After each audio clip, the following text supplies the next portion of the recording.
आपण पाहताय महाराष्ट्र खबर न्यूज। या बातमीचे प्रायोजक आहेत श्री गणेश ज्वेलर्स अँड सराफ, हडपसर, पुणे।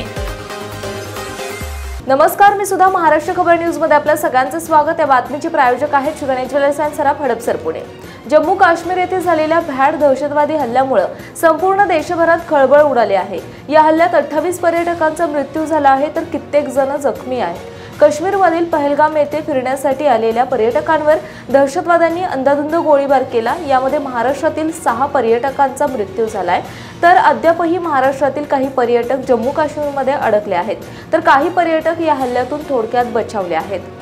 कोल्हापुरातून काश्मीरमध्ये पर्यटनासाठी गेलेल्या 28 पर्यटकांचा जीव वाचलाय। पहलगाममध्ये पोहोचण्यासाठी घोडे वेळेत उपलब्ध झाले नाही आणि यामुळेच या पर्यटकांचा जीव वाचला आहे। गोळीबार झालेल्या घटनेपासून अवघा 1.5 किलोमीटर हे पर्यटक उभे होते, त्यामुळे देव बलवत्तर म्हणून या पर्यटकांचा जीव वाचला आहे, असंच आता म्हणावं लागेल। या 28 जणांच्या चमूला ट्रॅव्हल्स ड्रायव्हरने उधर फायरिंग सुरू है मत जाओ हे सांगताच हे सर्व पर्यटक माघारी फिरले।